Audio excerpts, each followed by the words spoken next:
Hello everyone, जय हिंद। Welcome to Jha sir academy for IAS. Guys, यहाँ पे आपको सिविल सर्विसेज की प्रिपरेशन कराई जाती है और हेल्प की जाती है कि आपको किस तरीके से प्रिपेयर करना है। यहाँ पे आपको आपकी प्रिपरेशन को एनहांस करने के लिए कुछ फ्री कंटेंट्स प्रोवाइड किए जाते हैं आपकी प्रिपरेशन के लिए।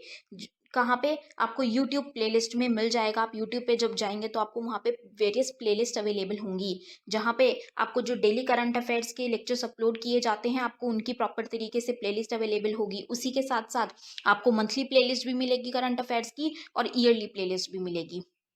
और साथ ही जो करंट अफेयर्स डेली बेसिस पे आप लोगों को प्रोवाइड किए जाते हैं उन्हीं की फ्री ऑफ कॉस्ट आपको पीडीएफ्स भी दी जाती है हमारे टेलीग्राम चैनल पे। सो गाइज, अगर आपने टेलीग्राम चैनल ज्वाइन नहीं किया है तो तुरंत डिस्क्रिप्शन बॉक्स में जाइए, वहाँ पे आपको लिंक प्रोवाइडेड होगा जहाँ से आप हमारे चैनल को ज्वाइन कर सकते हैं और वहाँ से आप हमारी सारी पीडीएफ्स का एक्सेस ले सकते हैं। और उसी के साथ साथ गाइज, आप लोगों के लिए एक बहुत ही अच्छा इनिशिएटिव स्टार्ट किया गया है मेंस के प्रीवियस ईयर क्वेश्चन एनालिसिस का। आपको आपके लिए डेली बेसिस पर एनालिसिस किया जाता है और उसकी आप लोगों को प्लेलिस्ट प्रोवाइडेड है हमारे यूट्यूब चैनल पे ही। अलग अलग पेपर में प्रोवाइडेड है आप लोगों के कन्वीनियंस के लिए, GS1, GS2, GS3 and GS4 की। उसी के साथ साथ आप लोगों के लिए जीएस के अलग अलग सब्जेक्ट्स की भी प्लेलिस्ट अवेलेबल है। इकोनॉमिक्स है, जैसे सीसैट की आप लोगों के पास प्लेलिस्ट होगी, और हिस्ट्री की भी प्लेलिस्ट आपको मिल जाएगी जो कि बिल्कुल फ्री होगी, वो आपको यूट्यूब पे ही अवेलेबल होगी। और इन्हीं प्लेलिस्ट में साथ ही साथ नए नए कंटेंट्स भी रेगुलर बेसिस पे ऐड ऑन किए जाएंगे, जिसके लिए आप लोगों को झा सर अकेडमी को रेगुलरली फॉलो करना है और अपनी प्रिपरेशन को एनहांस करना है, राइट। और उसी के साथ साथ गाइज, कुछ पेड कोर्सेज भी हैं जो आप लोगों के लिए लाए गए हैं Jha sir academy for IAS के द्वारा, जो जिन पेड कोर्सेज को झा सर खुद पर्सनली मेंटोर करते हैं, खुद उसको रिलेट करते हैं। जैसे कि जीएस का प्री प्लस मेंस बैच है गाइस, बिल्कुल जीरो से तैयारी करवाई जा रही है। झा सर खुद तैयारी करवाते हैं, पर्सनल गाइडेंस आपको दी जाती है, प्रॉपर तरीके से आपको अटेंशन प्रोवाइड की जाती है और बिल्कुल बेसिक से आपको तैयारी करवाई जा रही है आपकी प्रिपरेशन को एनहांस करने के लिए, राइट। तो आप इन कोर्सेज को भी ज़रूर ज्वाइन कीजिए। जैसे कि एक मेंस का भी आंसर राइटिंग का टेस्ट सीरीज बैच चल रहा है और प्रीलिम्स का भी टेस्ट सीरीज कोर्स चल रहा है गाइज, जो आपको हमारी ऐप पे टेस्ट सीरीज प्रोवाइड की जाएंगी। 10,000 क्वेश्चंस की आपको प्रैक्टिस कराई जाएगी। वो 10,000 क्वेश्चंस आपको कहाँ पे अवेलेबल होंगे? Jha sir academy for IAS की वेबसाइट पे भी अवेलेबल है, और हमारा एक ऐप भी है Jha sir academy for IAS.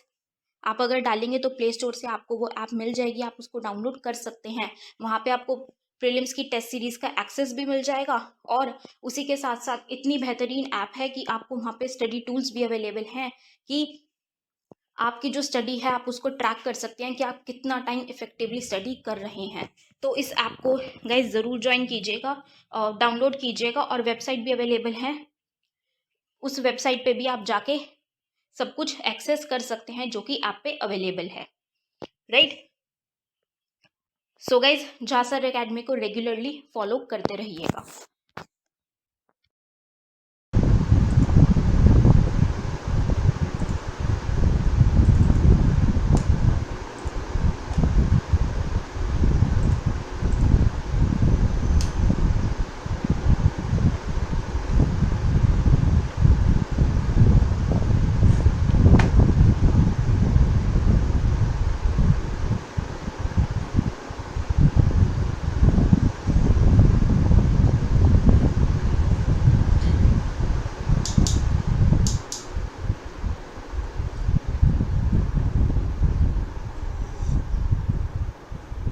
Good morning to all of you. Am I audible to all?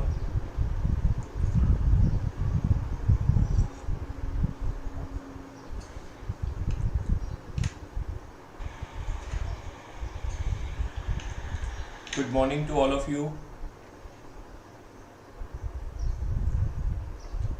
Good morning Akanksha ji, Rakesh ji, Ajit ji, Nigam साहब और Shivangi Verma. Good morning. Very चलिए, तो आज हम जो बात करने वाले हैं वो रेनेसा की बात करने वाले हैं, और हमने अभी तक जो सीखा है थोड़ा उसको हम देख लेते हैं और उसको हम अपनी स्टडी में यूज कर लेते हैं। How we are going to use this kind of the concept. हमने अभी तक ये देखा है कि यूरोपियंस कंपनी आई हैं। यूरोपियंस कंपनी में एक थे हमारे captain Russell, that means Britishers. वो हम पर शासन करने की कोशिश कर रहे हैं। उन्होंने सबसे पहले तो वॉर और बहुत सारी पॉलिसीज़ अपनाई, जिसकी वजह से जो है जनता का शोषण किया जाने लगा। इसके अलावा ब्रिटिशर्स ने कॉलोनिज्म फेस या उपनिवेशवाद को भी बढ़ावा दिया, जिसकी वजह से हमारे इंडस्ट्रीज, हमारे जो सिस्टम्स हैं वो सारे के सारे जो हैं डिस्ट्रैक्ट हो गए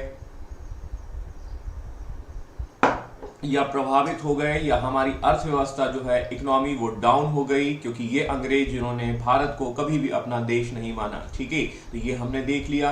अब आप देखेंगे कि ये सब सिस्टम हो गए। इसके अलावा उन्होंने लैंड रेवेन्यू पॉलिसीज हमने देखी। ठीक है, लैंड रेवेन्यू पॉलिसीज को हमने समझा, और इसके साथ साथ ये एजुकेशन भी लेकर आ रहे हैं। एजुकेशन में हमने देखा है कि किस तरीके से वो आपको पढ़ाने की कोशिश कर रहे हैं। ठीक है, मतलब मेरे को मत बोलना कि नहीं तो मैं आप सोचें कि मैं भी अंग्रेज हूँ। ठीक है, तो 1853 में वो अपना वुड डिस्पैच लेकर आते हैं, और इसके द्वारा वो है ये बताने की कोशिश करते हैं कि किस तरीके से हम जो है आपको एजुकेट कर रहे हैं। बट उस एजुकेशन का उद्देश्य क्या है? आपका जो सिस्टम है उसी को चेंज कर देना। तो कहीं ना कहीं क्या है कि वो आपको बाध्य कर रहे हैं, आपको शिक्षा में उस तरीके से समझाना ताकि आप जो है उनके प्रोडक्ट को परचेज कर पाएं, ऐसा हम देख रहे हैं।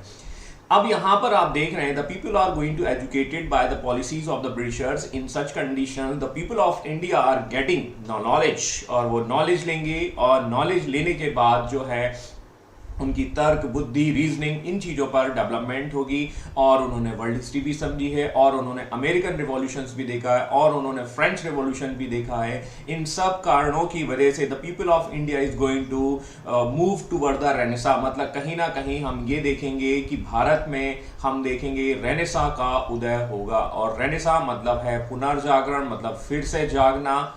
ये कंसेप्ट, ये मीनिंग, इसको समझने की कोशिश करेंगे। और रेनेसा के बाद, पुनर्जागरण के बाद हम ये देखने वाले हैं कि हमारा इनलाइटमेंट आपको देखने को मिलेगा। दैट मीन्स प्रबोधन। और प्रबोधन जब आता है तो व्यक्ति जो है बुद्धि का उपयोग करता है, इंटेलिजेंसी का उपयोग करता है, और इंटेलिजेंसी का उपयोग करके वो तर्क या रीजनिंग की बात करेगा। और जब तर्क और रीजनिंग आते हैं तो क्या आता है? Development of the science. Science का डेवलपमेंट होता है, और साइंस के डेवलपमेंट के बाद हम देखते हैं आविष्कार होते हैं। ये एक बेसिक कंसेप्ट है ना, मतलब रेनेसा का। ये हालांकि ये वर्ल्ड लेवल पर पहले ही हो चुका है। वर्ल्ड लेवल पर हम देखेंगे, दैट इज मोटे तौर पर हम देखेंगे 14th century to 15th century हम देख चुके हैं, और तभी जाकर हमें देखने को मिलता है 18th सेंचुरी के आसपास industrial revolution in world history. ठीक है, लेकिन मैं ये जो बात कर रहा हूं, ये रेनेसा, ये सब चीजें, ये जो है, ये मतलब ओवरऑल एक बेसिक्स है, मतलब इस तरीके से हम समझेंगे। तो we are going to discuss the Indian renaissance, या 19th सेंचुरी में होने वाले पुनर्जागरण। और पुनर्जागरण का पप्पा, पुनर्जागरण के फादर या जनक कहे जाते हैं this persons. The name is called double R. ठीक है, डबल आर का मतलब है राम मोहन, है ना। इनको क्या है, राजा का टाइटल दे दिया जाता है। Do you remember Akbar second? Akbar second जो हमने पोस्ट मुगल्स को देखा था, और पोस्ट मुगल्स में हमने अकबर को देखा था 1830 के आसपास का समय है। और ये अकबर सेकंड अपना केस लड़ने के लिए एक एडवोकेट को असाइन करते हैं, या कह सकते हैं एडवोकेट को संपर्क करते हैं। बोला साहब आपको हमारा केस लड़ने जाना होगा, और केस लड़ने जाने के लिए आपको ब्रिटेन जाना होगा, और हम आपको टाइटल देते हैं राजा।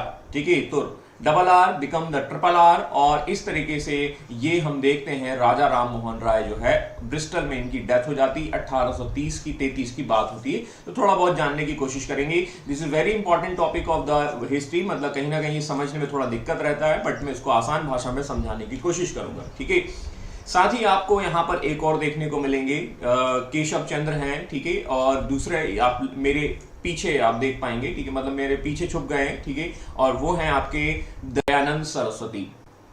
दयानंद सरस्वती जो हैं और राजा राम मोहन राय जो हैं, इनको हमें थोड़ा सा समझना है। और इन दोनों को यदि हम समझ गए तो हम बाकियों को समझ जाएंगे जो चिंटू पिंटू आपके आएंगे। मेरा चिंटू पिंटू का मतलब है that means the different person, the name is called the Tilak, and the most legend the name is called the Vivekananda. ठीक है, तो वो आपने डोनाल्ड ट्रंप को भी इनका नाम सुनते हुए देखा होगा। तो डोनाल्ड ट्रंप की जुबान पर भी इन भाई साहब का नाम था। ठीक है, तो कुछ ना कुछ खास तो कर गए हैं। ठीक है, कुछ ना कुछ मोटिवेशंस, कुछ ना कुछ खास चीजें बताकर चले गए हैं, जो अब हम यहाँ डिस्कस करने वाले हैं। तो we are here to discuss the Indian renaissance in the 19th century. और अब हम आगे बढ़ते हैं कि क्या है। अब देखिए, इंडियन रेनेसा की जो कहानियां हैं that is attach with the world history. थोड़ा सा वर्ल्ड हिस्ट्री का इंट्रोडक्शन यहाँ पर मैं आपको बताऊंगा। ठीक है, एक उसकी झलक मैं आपको बताऊंगा कि किस तरीके से ये रेनेसा भारत में आ रहा है। हालांकि शायद आपको याद होगा कि हम जो लास्ट सेशन में मिले थे अप्रैल में, ठीक है, तो उस समय मैंने आपको थोड़ा सा एक नज़रिया दिखाया था। देखिए, जैसा हम अपनी हिस्ट्री को डिवाइड करते हैं, दैट मीन्स हमारे भारत की हिस्ट्री को हम डिवाइड करते हैं, similarly we have divided the world history in the 3 parts, ठीक है, प्राचीन, मध्य और आधुनिक। और आपको यदि इंट्रोडक्शन वाली क्लास याद होगी, सबसे पहली क्लास, तो मैंने आपको यही बताया था, there is a change in the economical, political, religious and the social aspects and we consider the this is the starting of the medieval age. जब भी प्राचीन भारत से इन पहलुओं, इन तथ्यों, इन तर्कों का चेंजेस आप देखते हैं, तो हम कहेंगे कि ये है मध्यकाल की शुरुआत या मध्यकाल आ गया है, ठीक है। अब ये चेंजेस सब अलग अलग हो सकता है, ठीक है। मैंने आपको बताया कि भाई जैसे आप देखेंगे कि पुनर्जागरण की उदय 14वीं से 15वीं शताब्दी या मोटे तौर पर 14 to 16 सेंचुरी के बीच में होता है। कहां पर? इटली में, और इटली से यूरोप में फैल जाता है और यूरोप से पूरे विश्व में फैल जाता है। उसी का एक प्रभाव हमारे यहाँ होगा, तो हम सबसे पहले उसको जान लेते हैं कि इटली में कैसे शुरू हो रहा है, या क्या इसका कंसेप्ट है, या बेसिक्स क्या है, ठीक है। तो ये टाइम पीरियड प्राचीन, मध्य और आधुनिक हर जगह का अलग अलग हो सकता है। जैसे हम जो है बात करते हैं वर्ल्ड हिस्ट्री की, हम जो है बात करते हैं इंडियन हिस्ट्री की, तो ये प्राचीन, मध्य, आधुनिक टाइम पीरियड दोनों के लिए अलग अलग है। ओके, इतनी बात समझ में आ चुकी होगी तो मुस्कुरा दीजिएगा, ठीक है। प्राचीन भारत में हम क्या बात करते हैं? प्राचीन या एंशिएंट में हम ये बात करते हैं how the human is going to develop, कैसे वो बंदर से जो है एक सभ्य पुरुष में कन्वर्ट हो जाता है, और सभ्य पुरुष जो है वो फिर आपको पढ़ाने लगता है। मतलब मेरे कहने का मतलब है that mean the people of the human is going to originate and that is going to educated. मतलब कहीं ना कहीं वो क्या है, शिक्षित या डेवलपमेंट या विकसित होने की कोशिश करता है, ये वो समय है। तो मनुष्य की उत्पत्ति होती है होमोसेम्पियंस से, हम सब जो है आए हैं, और होमोसेम्पियंस के बाद हम देखते हैं आगे चलकर कि जब होमोसेम्पियंस का डेवलपमेंट होता है, और यही जो है होमोसेम्पियंस तर्क और बुद्धि का प्रयोग करता है, रीजनिंग, देखिए ध्यान दीजिएगा, तर्क और बुद्धि का प्रयोग करेगा, और तर्क और बुद्धि का जब उपयोग करता है तो वो कई इन्वेंशन करता है। और ये इन्वेंशन क्या है? ये इन्वेंशन आपको पता होने चाहिए। We will observe the fire, ठीक है, हमने पहिए और एग्रीकल्चर, पशुपालन की जो है इन्वेंशन की है। ये सारी की सारी घटनाएं हमने स्टोन एज के दौरान सीखी थी। तो याद करिए, थोड़ा सा इतिहास को दोहराइए और जानने की कोशिश करिए कि मैंने एग्रीकल्चर को आपको किस तरीके से बताया था, और एग्रीकल्चर की सुरक्षा के लिए हमने शेरू को, याद होगा कि नहीं, ठीक है, शेरू को मैंने आपको बताया था। और शेरू जो है वही कोई और नहीं, हमारे डॉग हैं, और ये डॉग जो है वो क्या है, पशुपालन की शुरुआत को बता रहे हैं। तो ये हमारे रीजनिंग, हमारी बुद्धि, हमारे दैट मीन्स ओरिजिन की कहानी है, और इस तरीके से मनुष्य का जो है वो जागरण होता है। This is the starting of the human, ठीक है, and we can say that this is the starting of the human in the ancient history. तो प्राचीन काल में हम देखेंगे मनुष्य के जागरण की बात होती है। I hope you are getting understand that means, ठीक है, आपको ये चीजें समझ में आ चुकी होंगी कि आप सभी का भी जागरण हो चुका होगा, ठीक है। और इसके बाद, ठीक है, अब ये जागरण के बाद क्या होता है कि हम आते हैं सेकंड एज में। अब सेकंड एज में देखिए कैसे कहानी शुरू होती है, इसको कनेक्ट करिए। हमने एग्रीकल्चर की शुरुआत की, ठीक है। अब एग्रीकल्चर क्या है? एक प्रकार का गैम्बल है, एक प्रकार का जुआ है। दैट मीन्स जुआ मतलब वो कुछ और मत समझना, जुआ मतलब दैट मीन्स, ठीक है, we can say that this a kind of the gambles, ठीक है।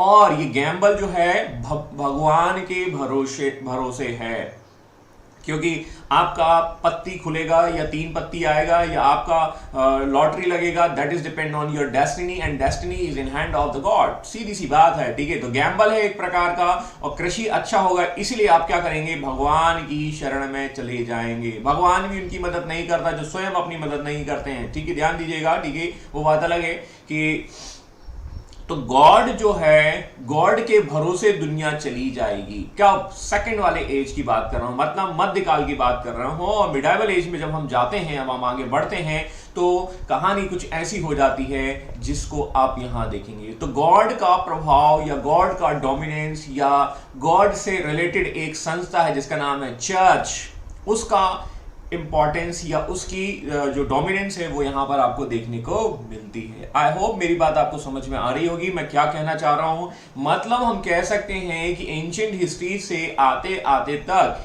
यहां पर मध्यकाल की शुरुआत में हम देखेंगे कि रिलीजन का प्रभाव इतना ज्यादा बढ़ जाता है कि कोई भी व्यक्ति रिलीजन से बिना पूछे कोई भी काम नहीं करता। We can say that the impact of the church and the church is going to increase, ठीक है। और ये चर्च का प्रमुख कौन होता है? प्रीस्ट होता है या पादरी होता है। और प्रीस्ट क्या कहता है? प्रीस्ट ये बोलता है, एक काम करते हैं कि किसी भी व्यक्ति को सजा देनी है, लेट सपोज मान के चलिए किसी को पनिशमेंट करना है, तो पनिशमेंट करने के लिए मुझे क्या है? बाइबल देखनी होगी। और बाइबल में ये लिखा है कि क्या एक व्यक्ति, जो व्यक्ति लेट आया है, उसे क्या करना होगा? 4 मुर्गी जो है लेकर आनी होगी, और फिर इसके बाद हम क्या करेंगे? इसका सर कलम कर देंगे। कौन बोल रहा है? ये प्रीस्ट बोल रहा है, चर्च बोल रहा है, ठीक है, चर्च का प्रमुख बोल रहा है।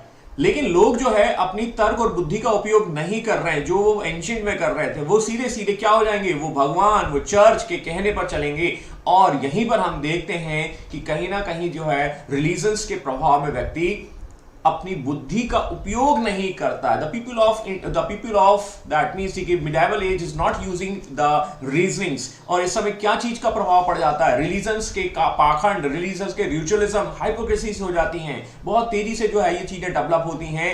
रिस्ट्रिक्शंस ऑफ द बंधन वी विल ऑब्जर्व, ठीक है, बंधन हो जाएगा धर्म का, और इस बंधन की वजह से वो क्या करेगा? वो अपनी रीजनिंग, इंटेलिजेंसी, इन सब चीजों का प्रयोग नहीं करेगा, और वो दिन भर कर्मकांड, पाखंड में ही लगा रहेगा, ठीक है। ये चीजें आप देख लीजिए, समझ लीजिए। आप अपनी वर्ल्ड इंडियन हिस्ट्री को भी यहां कनेक्ट करके देख सकते हैं। क्या आइडल वर्शिप यहां था? मतलब नहीं था। थोड़ा सा आप देखेंगे कि आइडल वर्शिप इसी मतलब प्राचीन और मध्य के इन बिटवीन में आया, गुप्ताज एज में आप मोटे तौर पर देखने की कोशिश। और आप देखिए आधुनिक काल में क्या हो रहा है। आधुनिक काल में आइडल वर्शिप जो है एक्सट्रीम पहुंच जाता है, ठीक है। तो थोड़ा सा जो एजेस हैं उसमें डिफरेंसेस आ सकते हैं, और तर्क और बुद्धि का लिमिटेड उपयोग करेगा मनुष्य, और लिमिटेड जब उपयोग करेगा तो वो उसका दिमाग बिल्कुल नहीं चलेगा। तो हम ऐसा कह सकते हैं, this is the sleeping condition of the Indian intelligency, या सॉरी ह्यूमन इंटेलिजेंसी कहें तो और अच्छा रहेगा। The sleep of the human intelligence, मतलब यहां जागे थे, ठीक है, जागरण हुआ था, लेकिन यहां फिर सो गए हैं। दैट ये है कंडीशंस मध्यकाल की। We are not using the intelligence of the humans, मनुष्य की बुद्धि और तर्क का प्रयोग बिल्कुल नहीं कर रहे हैं। लेकिन फिर इसके साथ यहां पर हम आते हैं और हम आधुनिक काल में आते हैं, तो ये वो टाइम है जब मनुष्य अपनी बुद्धि का उपयोग फिर से करता है। तो एक सामान्य शब्द है रेनेसा, और रेनेसा का अर्थ होता है पुनर्जागरण। पुनर्जागरण का सामान्य मीनिंग है दैट मीन्स रीबर्थ। तो ये रीबर्थ आपका रीबर्थ नहीं हुआ, नहीं तो आप सोचे कि भैया कि ये दोबारा जो है रावण जिंदा हो गया है या मनुष्य जिंदा हो गया है, लाइक दिस, ठीक है। रीबर्थ का मतलब है दैट इज द इंटेलिजेंसी, जो आपकी बुद्धि है, अपनी जो तर्क है, उसका दोबारा वापस आ जाना। मेरी बात समझ में आ गई होगी तो जरा आप मुस्कुरा दीजिएगा। कुछ लोग बड़े दिनों बाद दिखाई दे रहे हैं, कुछ लोग जो है ना। तो यहां से हम देखेंगे कि सेकंड वाले एज से जब हम थर्ड एज ही हो जाते हैं, तो we will observe the isolation from the religion. Religion या धर्म से अलगाव हो जाता है, और लॉजिक जो है और तर्क जो है उनकी शुरुआत हो जाती है। इमर्जेंस ऑफ द लॉजिक्स, और जहां तर्क आते हैं वहां साइंस का डेवलपमेंट होता है, और जहां साइंस का डेवलपमेंट होता है वहां इन्वेंशंस होते हैं। इन्वेंशंस के डेवलपमेंट होंगे तो मशीनों का आविष्कार होगा, और मशीनों का आविष्कार ही आपको इंडस्ट्रियल रिवॉल्यूशंस की ओर लेकर जाएगा। मेरी बात समझ में आई? साइंस का डेवलपमेंट होगा तो क्या होगा? कंपास होगा, ठीक है, और कंपास से ही क्या होगा? उस कंपास का उपयोग करके वास्को डी गामा इंडिया पहुंच जाएगा। और वास्को डी गामा कब और कैसे पहुंचा था, यू ऑलरेडी नो। तो ये है, यदि मान के चलिए ये आधुनिक काल इंडिया यहां वर्ल्ड हिस्ट्री में ना होता, ये रेनेसा ना होता, तो शायद जो है अंग्रेज ना आ पाते। आप समझ लीजिए, वास्को डी गामा ना आ पाता, रास्ता ना खोज पाता, तो अंग्रेज जो है वो हम पर शासन ना कर पाते, और शायद मोटे तौर पर आप देखिए कि इतना डेवलपमेंट भी ना हो पाता। हमने यहाँ देखिए, मैंने आपको पहले ही बताया कि 1820 में पहली ट्रेन चली थी, और 1853 में 53 में आप देखेंगे कि हमारे यहाँ जो है पहली ट्रेन आ गई थी। तो मतलब 23 साल के अंदर आ गई। विश्व में जिस चीज का इन्वेंशन हुआ उसी को 23 साल में लेकर आ गए। तो अंग्रेज हमारे लिए कुछ बेनिफिशियल भी करके चले गए हैं। तो सिचुएशंस को आप समझने की कोशिश करेंगे तो वी कैन से दैट कि दिस इज द सेपरेशन। मतलब कहीं ना कहीं जो है बिल्कुल जो सिस्टम है पूरा चेंज है। रिलीजन के प्रभाव में आकर आप अपना काम नहीं कर पाते, आप अपनी तर्क और बुद्धि का उपयोग नहीं कर पाते, ये बाउंडेशन है। और ये वही टाइम है जब आप देखेंगे कि क्रिश्चियन रिलीजन में भी दो धर्म देखने को मिलते हैं, एक प्रोटेस्टेंट्स होते हैं, एक कैथोलिक्स होते हैं। ठीक है, ये प्रोटेस्टेंट्स क्या बोलते हैं, दैट मीन्स ये कैथोलिक जो होते हैं वो ऑर्थोडॉक्स होते हैं, मतलब बिल्कुल कि भैया जैसा भगवान ने कहा वैसे ही करेंगे।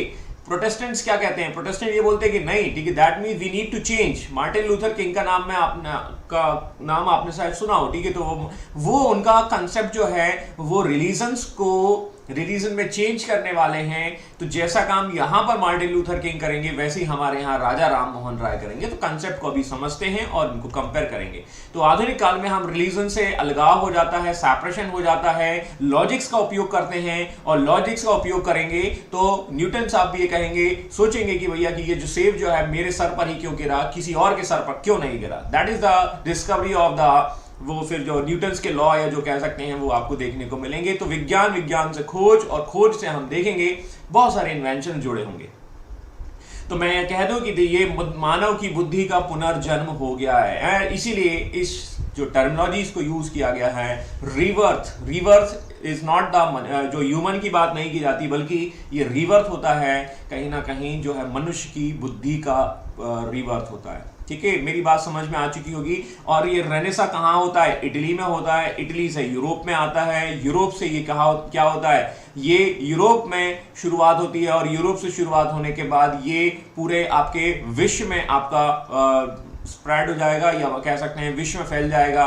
ऐसे ही आपने देखा था कि चीन का एक वायरस जो है वो फैल गया था। तो आप समझ चुके हैं, ठीक है, कि ये वायरस जो है ज्यादा खतरनाक है, लेकिन ये वायरस जो है वो पॉजिटिव वे में आपके आया। मेरी बात समझ में आई कि नहीं आई? You can compare the virus, जो कोविड-19 वायरस है, that is related to the China and that was originated from the Wuhan. ठीक है, तो हमें विश्व ने क्या दिया? हमें विश्व ने वायरस दिया। और ये इटली ने हमें क्या दिया? तो इटली ने हमें ये दिया, है ना। और दूसरा राहुल गांधी भी दिया, ये भी आपको पता होना चाहिए। ठीक है, तो ये कहानी आपको समझ में आ चुकी है।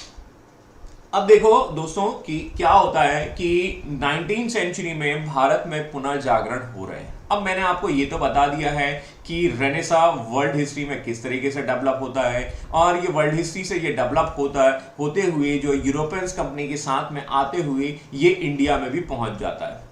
मोटे तौर पर हम देखेंगे, ठीक है, आइडियोलॉजी है और आइडियोलॉजी जब डेवलप हुई तो इंडिया में ये हुआ और इंडिया में इसकी शुरुआत 19वीं सेंचुरी के आसपास होती है। करेक्ट है, ठीक है, दैट मींस ठीक है 19वीं सेंचुरी की स्टार्टिंग में कह लीजिए या 19वीं सेंचुरी में हम देख लेंगे। करेक्ट है।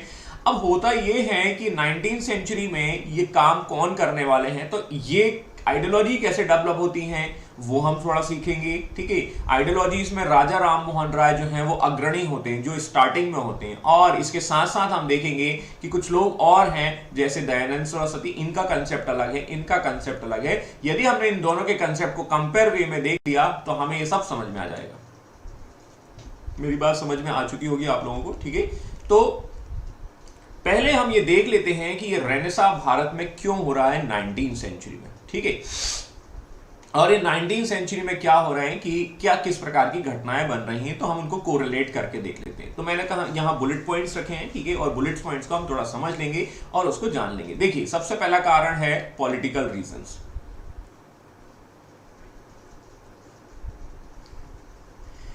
पॉलिटिकल रीजन में हम देखेंगे जो है राजनीति से जुड़े हुए बात करेंगे। देखो क्या होता है कि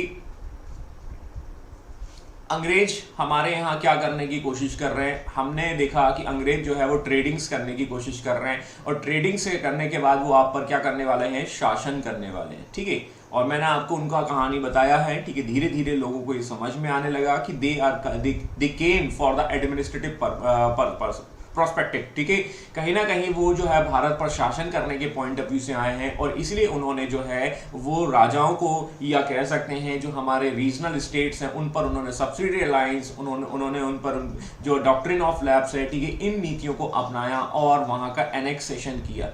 जैसे हमने देखिए अवध को देखा था, अवध का एनेक्सेशन किया गया और अवध के एनेक्सेशन जो है 1856 में किया गया। 1856 में क्या बताया गया रीजंस कि भैया आप जो है वो जो है सिस्टम के अनुसार काम नहीं कर रहे हो, हम आपका जो है एनेक्सेशन कर लेंगे। तो इन्होंने ये बोला कि दैट मीन्स कि पॉलिटिकल रीजंस जो हैं इसके अंतर्गत वो घटनाएं कही जाएंगी जिसमें राजनीतिक रूप से जो है अंग्रेज अपने आप को स्ट्रांग बताने की कोशिश करता है। इसमें आप दो चीजें लिख सकते हैं, डॉक्ट्रिन ऑफ लैप्स लिख सकते हैं, सब्सिडी अलायंस लिख सकते हैं। ठीक है, आप एंग्लो मैसूर वॉर को बता सकते हैं, आप मराठा वॉर को देख सकते हैं। ठीक है, ये सारी सिचुएशंस जो हैं वो पॉलिटिकल कंडीशंस को बताती हैं और इस पॉलिटिकल कंडीशंस के दौरान हम देखते हैं कि कैसे अंग्रेज जो हैं वो आपकी पॉलिटिक्स को इंटरप्ट करने की कोशिश करते हैं। करेक्ट है, ठीक है, तो ये सारी की सारी चीजें हम यहां देखेंगे। ठीक है, इसके बाद हम देखते हैं कि अंग्रेज जो है वो आपके रिलीजन्स को इंपैक्ट भी करने की कोशिश करते हैं। अब देखो थोड़ा ऐसे समझने की कोशिश करिए, उन्हें आप पर पॉलिटिकली रूप से या कह सकते हैं आपकी पॉलिटी को समझना है, आपकी राजनीतिक व्यवस्था को समझना है, ठीक है। तो राजनीतिक व्यवस्था को समझने के लिए वो हमारे वेदास या हमारे उपनिषद या हमारे रिलीजियस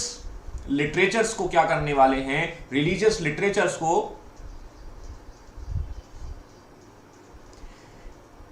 पढ़ने वाले हैं। और रिलीजियस लिटरेचर्स को हम देखते हैं कि पढ़ने के लिए उन्हें उनका ट्रांसलेशन करना होगा, तो वो कई बुक्स के ट्रांसलेट करवाते हैं, ठीक है। तो इसमें आप देखेंगे, जैसा आप देखेंगे Asiatic society of Bengal, Asiatic society of Bengal की स्थापना की जाती है। उसका उद्देश्य यही होता है कि भारत के ग्रंथों को पढ़ना और उनका ट्रांसलेट करना इंग्लिश में, ठीक है। विल्किंस ने शायद गीता का जो है ट्रांसलेशन किया, ठीक है। और हम देखेंगे कि जब उन्होंने गीता का ट्रांसलेशन किया, उसका उद्देश्य क्या है, भारत को जानना। दैट मीन्स, ठीक है, भारत को जानने की वो कोशिश कर रहे हैं कि भारत के लोगों का सिस्टम क्या है, उनका रिलीजन क्या है, उनका ओरिजिन क्या है, how they are going to connect. और तब जाकर इंडियन हिस्ट्री को थोड़ा बहुत उन्होंने जाना, लिटरेचर्स, वैदिक लिटरेचर्स जो हमने देखे, उन सबको उन्होंने देखा और उन्होंने पाया कि the history of the India is very glorious, ठीक है। द इंडिया की जो हिस्ट्री है वो तो बहुत ज्यादा गौरवशाली है, ठीक है। और ये समय के साथ इन्वेडर्स की वजह से ये क्या हो गई है, नष्ट हो गई है या समाप्त हो गई है या इंपैक्टेड हो गई है। The history of India was very glorious, बहुत ही ज्यादा यहां पर कह सकते हैं चमकदार इतिहास रहा है, मौर्य का रहा है, वैदिक लिटरेचर्स रहे हैं, ठीक है, Aryabhata, that means Gupta age, ठीक है। ये सब चीजें जब उन्होंने जानी तो वो चौंक गए।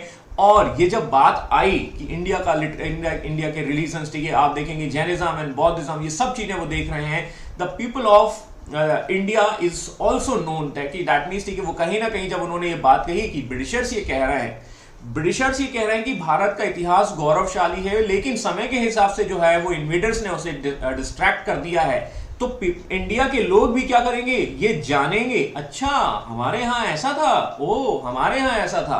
That mean the people of India is going to realize the history of India is very very glorious. वो तो समय के हिसाब से नष्ट हो गई है, आज की डेट में जो है वो यहाँ अंग्रेज, हम तो आपको वापस क्या है रियलाइज किया जा रहा है। जैसे आपने देखा होगा ना, महावीर अतुलित बलिदाम, ठीक है, मतलब कहीं ना कहीं हनुमान जी को जो है, हनुमान जी को अपने साहस का कोई ज्ञान नहीं था, या शायद आपको पता होना चाहिए, लेकिन उनको रियलाइज कराने के लिए क्या है, जामवंत ये कहते हैं कि अरे आप तो सब कुछ कर सकते हो, ठीक है, आपके पास इतना इतना बल है। वैसा ही इंडियन लोगों को बताया जाता है कि भारत का इतिहास जो है वो बहुत ही ज्यादा ग्लोरियस है।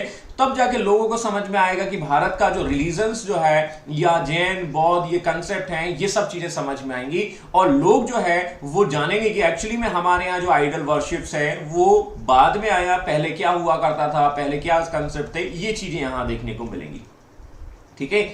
इसके अलावा अंग्रेज जब आए, ब्रिटिशर्स जब आए, तो उन्होंने क्या किया, उन्होंने क्रिश्चियन रिलीजन्स को लेकर क्या कहा, दैट मीन्स उसकी बात की, क्रिश्चियन रिलीजन्स की बात की। मतलब हम देखते हैं कि वो क्रिश्चियन मिशनरीज की स्थापना कर रहे हैं और इसके द्वारा आप देखेंगे कि क्रिश्चियन रिलीजन्स कन्वर्ट करने की बात की जाएगी। मतलब वो हिंदू और मुस्लिम्स और जैन और बौद्ध को एक प्योर जो है वो गाली देंगे। प्योर मतलब गाली देने का मतलब यहां पर ये है कि हिंदू मुस्लिम जैन और बौद्ध को बोलेंगे ये क्या धर्म है, ठीक है। यहाँ कुछ लोग जो है वो नंगे घूमते रहते हैं, कुछ लाइक दिस हम ऐसे कह सकते हैं, ठीक है, बोले तुम्हारे धर्म में ऐसा है वैसा है।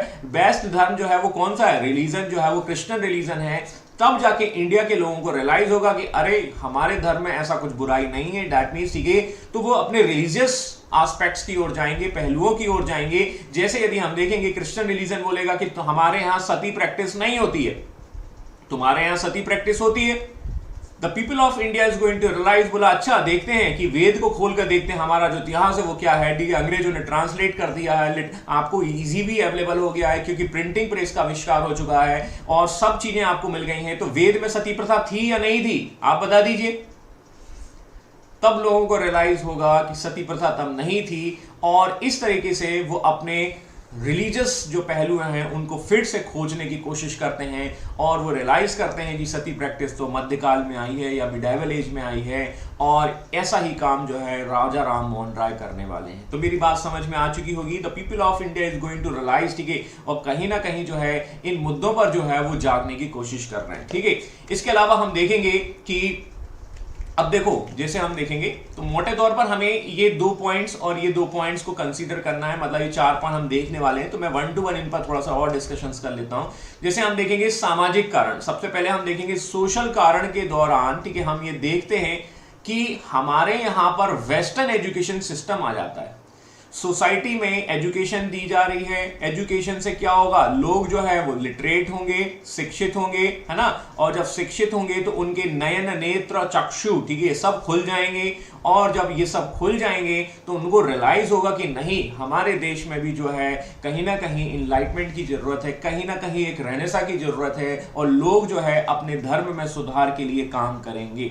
The influence of the western education system का प्रभाव ये भी होगा कि क्रिश्चियन रिलीजन्स की कुछ अच्छाइयां, दैट मीन्स कुछ अच्छाइयां जो हैं वो अडॉप्ट करने की कोशिश करेंगे। जैसे राजा राम मोहन राय वो यही कहते हैं, एक बुक लिखते हैं, ए गिफ्ट टू मोनोथिस्ट, मतलब हम कह सकते हैं एकेश्वरवादियों का उपहार। एकेश्वरवाद का मतलब है सिंगल गॉड की थ्योरी, सीधी सी बात, मोनोथिज्म्स कहा जाता है जिसको। और हमारे यहां पर क्या है, हमारे यहां पर मल्टी गॉड सिस्टम है, बहुत सारा बहुदेववाद। बहुदेववाद का मतलब क्या है, बहुत सारे देवताओं को पूजा जाता है। और आप देख लीजिए आज भी इतने सारे देवताओं को पूजा जाता है, तो ये कंसेप्ट जो है वो यहां पर डेवलप हो रहा है। तो शिक्षा का प्रभाव जो है वो समाज पर पड़ेगा और समाज से रिलीजन पे पड़ेगा। इसको आप कनेक्ट करके देख सकते हैं। मेरी बात समझ में आई। दूसरा, आप इसको और एक्सप्लोर करें तो आप देखेंगे कि जब एजुकेशन सिस्टम आता है तो आपको अमेरिकन वॉर स्ट्रगल समझ में आ जाएगा, आपको फ्रेंच समझ में आ जाएगा, ठीक है, और भी आपको कई चीजें समझ में आ जाएंगी जो ये बताती हैं कि एक छोटे से देश ने, या एक कह सकते हैं फ्रांस में, किस तरीके से लोग मिलकर जो है वो क्रांति की ओर जा रहे हैं। तो ये सब कारण जो है वो जुड़े हुए हैं, वहां से आप समझ सकते हैं। सोसाइटी में क्या होगा, ठीक है, लोग जो हैं अपने सिस्टम की ओर वापस इसलिए जाएंगे क्योंकि क्या हो रहा है कि अंग्रेज कुछ चेंजेस कर रहे हैं। अंग्रेज क्या कर रहे हैं, 1829 में वो क्या करने वाले हैं, वो सती प्रथा को अबॉलिश करने वाले हैं, ठीक है। हालांकि ये तो पॉजिटिव है, लेकिन इंडियन लोग क्या है, वो क्या कहेंगे कि बोले आप हमारे धर्म के बीच में आप टांग अड़ा रहे हो, ठीक है। और दूसरा आप देखेंगे 1856 में आप देखेंगे कि विडो रीमैरिज को जो है वो फिर से रीस्टार्ट कर दिया जाएगा। तो अंग्रेजों के द्वारा बनाए गए कुछ कानून जो हैं वो समाज की व्यवस्था को प्रभावित कर रहे हैं, और इसकी वजह से भारत में रेनेसा जैसी चीजें, घटनाएं देखने को मिलेंगी, ठीक है। तो ये देखिए उससे पीछे जुड़े हुए लोग हैं, और ये लोग जो हैं वो कहीं ना कहीं कुछ ऐसे काम करने की कोशिश कर रहे हैं, ठीक है। वेस्टर्न लिबरलाइजेशन इन्फ्लुएंस, ठीक है, देखिए पश्चिमी उदारवाद का प्रभाव। देखो इसको ऐसे समझने की कोशिश करिए, जब अंग्रेजों ने भारत की इकोनॉमिकल सिस्टम को खत्म किया फर्स्ट, सेकंड और थर्ड फेज के द्वारा, ये मैंने आपको एक्सप्लेन किए हैं, बहुत ही इंपॉर्टेंट है। और इस दौरान उन्होंने भारत के लोगों को शिक्षा भी दी, ध्यान देना, एजुकेशन भी दिया। कैसे दिया हमने एजुकेशन हमने दिया, और हमने देखा था कि इन्वेस्टमेंट भी किए जा रहे हैं तीसरे फेज के दौरान, ठीक है। और 1853 में वो वुड डिस्पैच की जो पॉलिसीज हैं उसके द्वारा वो लेकर आ जाते हैं एजुकेशन पॉलिसी। उस शिक्षा के द्वारा आपकी मेंटलिटी को चेंज करना, माइंडसेट को चेंज करना उनका उद्देश्य था। माइंड कैसे चेंज करना, देखिए कैसे होना, लिबरल कर देना। लिबरल का मतलब क्या है भाई, उदार कर देना। उदार का मतलब ये है कि सभी लोग जो है मिलजुल कर रहे हैं, ठीक है। जब ये फीलिंग्स आपके उसमें आएगी, जब आपके मन में ये चीजें आएंगी, तो कहीं ना कहीं आप फेयर एंड लवली जैसे उत्पादों को खरीद पाएंगे। और जितना आप प्रोडक्ट खरीदेंगे उतना ही ज्यादा है वो आपका माइंडसेट जो है वो कहीं ना कहीं क्या होगा, डेवलप होगा प्रोडक्ट को खरीदने के लिए। और ब्रिटिशर्स को उतना ही ज्यादा प्रॉफिट होगा क्योंकि उन्हें मार्केट चाहिए। तो वेस्टर्न लिबरल जो इम्पैक्ट है, ठीक है, वो आपकी माइंडसेट पर उन्होंने अपनी शिक्षा के माध्यम से दिया। और शिक्षा के माध्यम से दिया तो कहीं ना कहीं एजुकेशन के माध्यम से भारत के लोग भी जो हैं वो इन्फ्लुएंस हुए, प्रभावित हुए, और उन्होंने जाना, उन्होंने समझा कि ये चीज जो है वो हमारे फेवर में हो सकती है। वो रेनेसा इस तरीके से आया, ये आया, इन सब का प्रभाव आपको देखने को मिला। तो सोसाइटी पर आप जब चेंज कर रहे हो, जो आघात कर रहे हो, मैंने आपको एक कोलगेट का उदाहरण भी दिखाया था, तो वो क्या है, वो सोसाइटी पर इंपैक्ट हो रहा है और इस तरीके से हम देखते हैं कि कोलगेट जो है वो बिक जाता है। लेकिन आपको बाद में समझ में आता है कि अरे ये तो हमें क्या है, हमें ये गड़बड़, हमें ये क्या है, बेवकूफ बनाया जा रहा है। मेरी बात समझ में आ रही है? करेक्ट है। तो ये लिबरल इंपैक्ट है वो हम देखेंगे।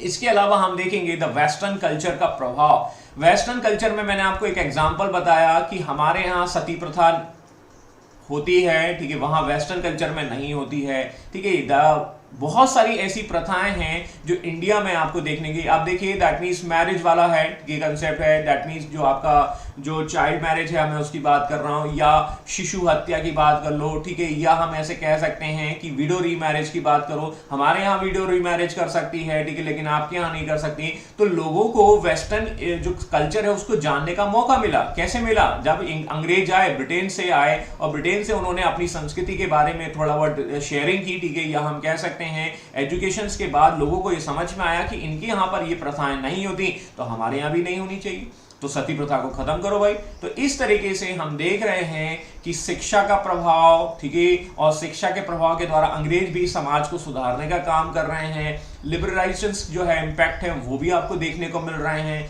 वेस्टर्न एजुकेशन या उससे आप परिचित हो पा रहे हैं। इन सब कारणों की वजह से रेनेसां की ओर जाएंगे।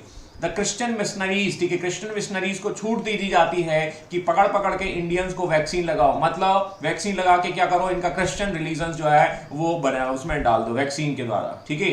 हमारे यहाँ अफवाह तो ऐसी भी चल रही हैं, मतलब क्या ये सबको कन्वर्ट कर देंगे, रिलीजन चेंज कर देंगे, ऐसा भी अफवाह है। तो आप देख रहे हैं, ठीक है, कुछ भी हो सकता है।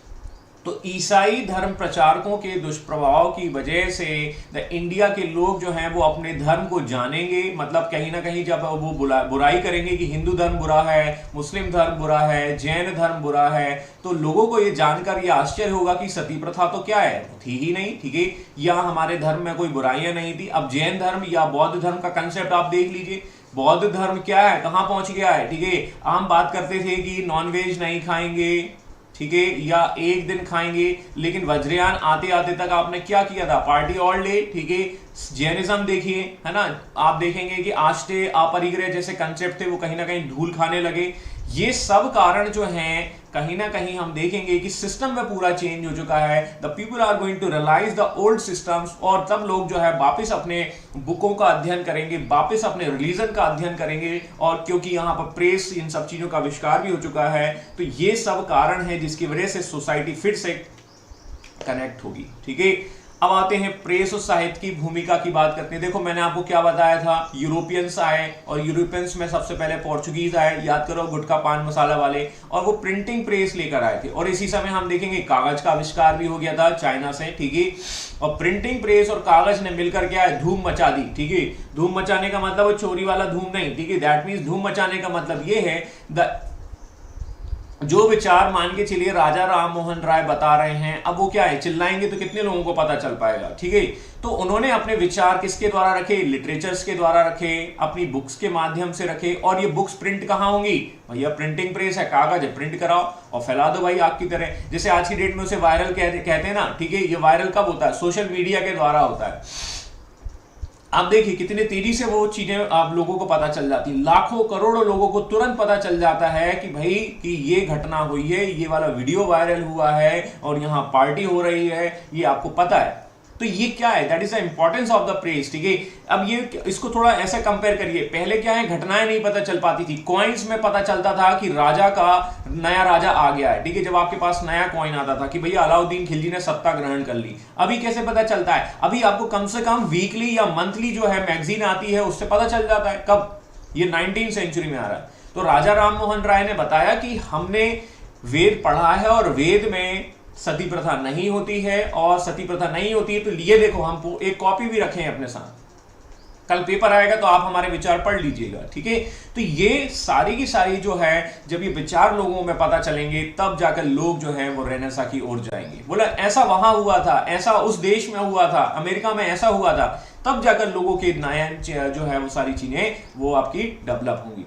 इसके बाद देखिए इकोनॉमिकल कारण है, थोड़ा सा इकोनॉमिकल कारण को देख लेते हैं। 1813 में आप देख चुके हैं कि फ्री ट्रेड पॉलिसीज हमने अपनाई थी, और इस फ्री ट्रेड पॉलिसीज के द्वारा अंग्रेज क्या करने वाले हैं, आपके माइंड को डेवलप करने वाले हैं, और ये माइंड को डेवलप करने के बाद वो क्या करते हैं, अपना इकोनॉमिकल बेनिफिट लेने की कोशिश करते हैं, और वो ज्यादा से ज्यादा कोलगेट बेचने की कोशिश करते हैं कि इसमें देखिए सॉल्ट है, इसमें देखिए नमक है, इसमें दुनिया भर की चीजें हैं, आगे चलकर उसमें ब्रेकफास्ट भी जाएगा।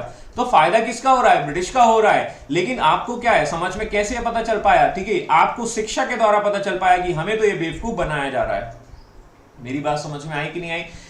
1813 के जो एक्ट है उससे ब्रिटिशर्स ने भारत के समाज को इन्फ्लुएंस किया, समाज को प्रभावित किया, और समाज के लोग जो है वो लिबरल हो गए, और लिबरल जब होंगे तो तभी तो जाकर आप प्रोडक्ट खरीद पाएंगे। और इस तरीके से हम देखते हैं कि लोगों को समझ में आने लगा धीरे धीरे, ठीक है। तो कहीं ना कहीं जो है जब लोग बताएंगे, कुछ लीडर्स निकल कर आएंगे, तो वो यहां पर देखने को मिलेंगे। पॉलिटिकल रीजंस में हम देखेंगे कि वैश्विक राजनीतिक क्रम है, मैंने आपको बताया कि कुछ घटनाएं हैं, अमेरिकन रिवॉल्यूशन जैसे हो रहा है, ठीक है, अमेरिका की क्रांति हो रही है, फ्रेंच की क्रांति हो रही है। अब ये फ्रेंच की क्रांति याद करिए, मैसूर के राजा तक को प्रभावित कर रही है। मैसूर का राजा जैकोबिन का सदस्य बनता है, जैकोबिन क्लब का सदस्य बनता है, और ये जैकोबिन्स क्या है, दिहाड़ी मजदूरों का एक संघ है, आप ऐसा समझ लीजिए। The people of that means जो रिवॉल्यूशंस हो रहे हैं वो ना केवल देखो, अब ये देखिए भारत के संविधान पर भी इनका प्रभाव है।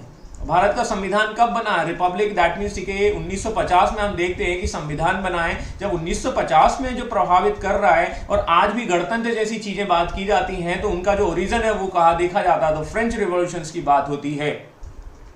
तो आपको समझ में आ जाना चाहिए कि उस समय भी वैश्विक राजनीतिक जो है वो कहीं ना कहीं प्रभावित कर रही है। कल्चरल इंपैक्ट की हम बात करते हैं तो यहां पर हम देखेंगे कि अंग्रेज क्या कर रहे हैं, अंग्रेज जो है the past studies by the orientalist, प्राच्यवादियों का द्वारा भारत के अतीत का अध्ययन। मैंने आपको यही बताया है कि हमारी जो एंशिएंट हिस्ट्री है वो बहुत ही ज्यादा ग्लोरियस है। वहां पर मौर्य के द्वारा हम देखेंगे आर्ट एंड कल्चर का डेवलपमेंट या इंस्क्रिप्शंस, ठीक है। इसके अलावा आप गुप्ताज को देख लीजिए, मंदिरों का डेवलपमेंट ये हुआ, कितना ज्यादा रिच आपको देखने को मिलेगा कल्चर है, ठीक है।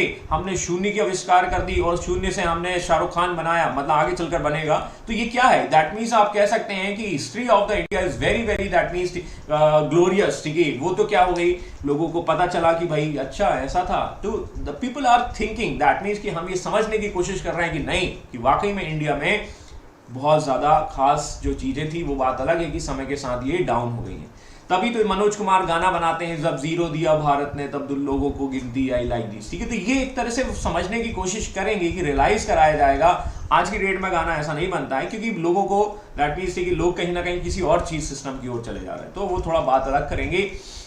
दूसरा हम देखेंगे कि वेस्टर्न कंट्रीज जो है वो अपने रिलीजन्स को ज्यादा बताती हैं, दैट मीन्स क्रिश्चियन रिलीजन्स को बताती हैं। लेकिन जब इंडिया के लोग हैं हिंदू और मुस्लिम्स को पढ़ने की कोशिश करेंगे तो उन्हें समझ में आएगा कि नहीं ऐसा नहीं था। तो हम कहीं ना कहीं अपने आप को भी बेस्ट बताने की कोशिश करेंगे, ये हमें देखने को मिलेगा। Intellectual development of the Indians in the form of the establishment of the British rules, ठीक है। अब देखो क्या हो रहा है कि जैसे जैसे अंग्रेज जो है सिस्टम में आए, है ना, और अंग्रेजों ने भारतीय लोगों को एजुकेट किया, ठीक है। एजुकेट करने के बाद क्या है, एडमिनिस्ट्रेशंस में क्या है, भारतीय लोगों की सर्विसेज ली, ठीक है, याद करो, ठीक है, सर्विसेज ली। और मैंने आपको बताया कि अंग्रेजों को क्या चाहिए था, पढ़े लिखे भारतीय भी चाहिए थे थोड़े बहुत, ठीक है।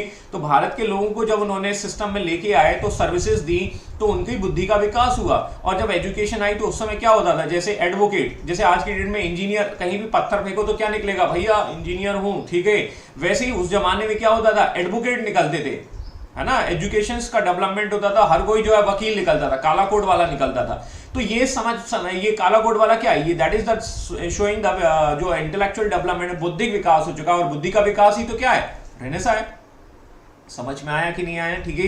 तो सर्विसेज के साथ साथ सिविल सर्विसेज आ रही हैं, और सिविल सर्विसेज में क्या है, आपको एग्जाम क्लियर करना पड़ेगा, ऑफ कोर्स एजुकेशन के बाद करना पड़ेगा, ठीक है। तो कहीं ना कहीं हम देखेंगे कि शासन के साथ साथ इंडिया के लोगों का जो है वो इंटेलेक्चुअल डेवलपमेंट भी हो रहा है, बुद्धि का विकास हो रहा है। और जब बुद्धि का विकास होगा तो यही तो क्या है, हमारा रेनेसां है।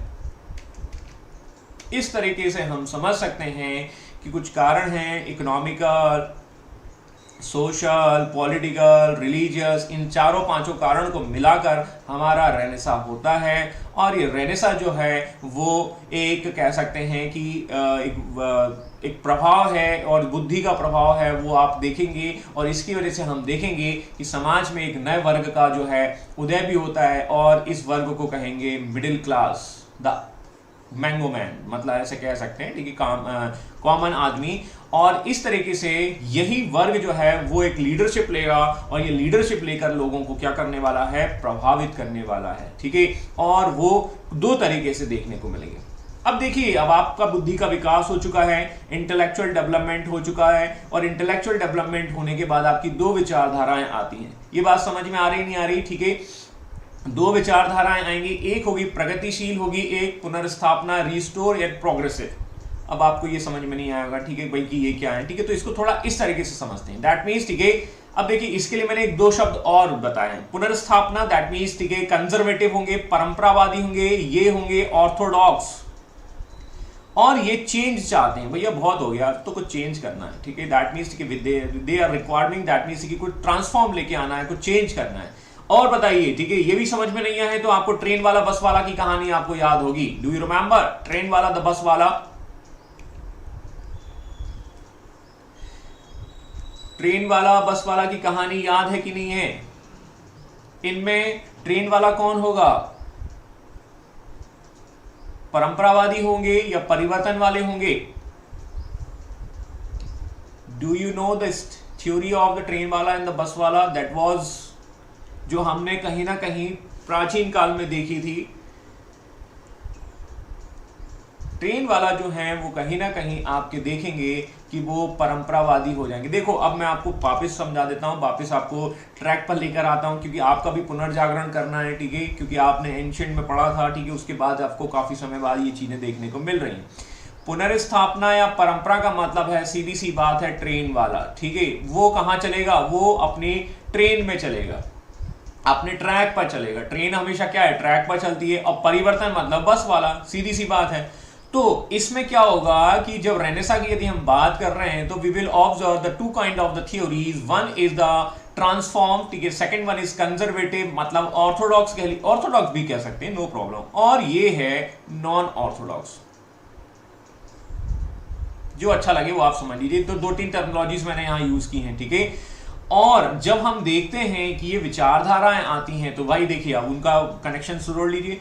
ट्रेन वाले क्या कहेंगे, परंपरा पर चलेंगे, वो कहेंगे समाज को सुधारना है, रेनेसा के द्वारा सोशल रिफॉर्म्स करने हैं, समाज को सुधारना है। लेकिन समाज को हम सुधारेंगे कहां से? जो हमारे इंडिजीनियस वैल्यूज हैं, जो हमारी स्वदेशी चीजें हैं, उसी से सुधारेंगे। समझ में आया? बस वाले ये कहते हैं समाज को सुधारना है, ठीक है, लेकिन हम जो हैं बाहरी मूल्यों से प्रेरित हैं। बाहरी मूल्य क्या होंगे? बाहरी मूल्य का मतलब है क्रिश्चियन रिलीजन हो सकता है, वेस्टर्न कल्चर हो सकता है, इंग्लिश भाषा हो सकती है। स्वदेशी का मतलब क्या हुआ भैया? हिंदी ही अपनाना, ठीक है, पतंजलि ही अपनाना। यहां कौन हो जाएंगे? यहां कोलगेट वाले हो जाएंगे। तो परंपरावादी जो हैं वो अपने दांतों को साफ कर रहे हैं, किससे? दंत क्रांति से। अब आप समझ चुके होंगे ये क्या कर रहे हैं, ठीक है। ये परिवर्तन वाले बोल रहे हैं, ये दांत साफ कर रहे हैं, किससे कर रहे हैं? कोलगेट से कर रहे हैं। और कुछ लोग जो है वो पेप्सोडेंट वाले भी हैं। मेरी बात समझ में आ चुकी होगी आप लोगों को, ठीक है। तो थोड़ा दांत दिखा दीजिएगा आपने, ठीक है, दांत चमक गए हैं आप लोगों के, ठीक है। तो परंपरावादी ट्रेन वाले ये हैं, बस वाले। और ट्रेन वाले और बस वालों में कुछ उदाहरण मैंने यही रखे हैं। परिवर्तन वालों में सबसे इंपॉर्टेंट नाम आता है राजा राम मोहन राय का। वो परिवर्तन करना चाहते हैं सोसाइटी में, समाज में परिवर्तन करना चाहते हैं, और समाज से सती प्रथा को हटाना चाहते हैं, और समाज में उन मूल्यों को स्थापित करना चाहते हैं जो क्रिश्चियन रिलीजन से रिलेटेड हैं या वेस्टर्न कल्चर से रिलेटेड हैं। और इसीलिए इसमें एक नाम आता है ब्रह्म समाज, and Brahmo Samaj is nothing but that was stabilized by the triple R. और ट्रिपल आर ब्रह्म समाज का ही छोटा भाई है, ऐसा समझ लीजिए, प्रार्थना समाज है ना। तो इनके कंसेप्ट कैसे हैं? इनके कंसेप्ट हैं परिवर्तन वाले। ये समाज को सुधारना चाहते हैं, लेकिन इसमें इंग्लिश का तड़का लगाना चाहते हैं, वेस्टर्न कल्चर का थोड़ा सा सॉन्ग शामिल करना चाहते हैं, दैट मीन्स वो गाना चाहते हैं, ठीक है, बेला चाओ लाइक दिस, ठीक है। मेरी बात समझ में आ चुकी होगी, ठीक है। अब इधर देख लीजिए, अब ये परंपरा वाले क्या बोलेंगे, परंपरा वाले बोलेंगे हम तो ट्रेन वाले हैं, हमारा कंसेप्ट क्या है, हमारा कंसेप्ट जो है वो हम देखेंगे, वो हमारा कंसेप्ट है हमारे प्राचीन भारत, और प्राचीन भारत में हमें क्या मिला था, वेद मिले थे। तो ये वेद की कॉपी लेके घूमते हैं और ये मानते हैं कि भारत को सुधारना है तो वेद के द्वारा ही सुधारा जा सकता है। हमारे इंडिजीनियस वैल्यूज हैं, और इंडिजीनियस वैल्यू में सबसे पहले नाम आते हैं आर्य समाज, और आर्य समाज के फाउंडर हैं दयानंद सरस्वती। नाम तो सुना ही होगा। So you got it my points what I am saying कि कहानी किस तरीके से कनेक्टेड है, ठीक है। एक है ट्रेन वाले, एक है बस वाले, और ट्रेन वालों का वैल्यू अलग है और बस वालों का कंसेप्ट अलग है, लेकिन उद्देश्य क्या है, समाज को सुधारना। और जब समाज को सुधरेगा तो यही जो है वो रिफॉर्म्स की ओर लेकर जाएंगे। ये है कहानी भारत के रेनेसां की। मेरी बात समझ में आ रही है, ठीक है, ध्यान देना। इसके अलावा कुछ और भी होंगे, थियोसोफिकल सोसाइटी और देवबंद मूवमेंट। तो अब ये थोड़ा थोड़ा हम देखने वाले हैं।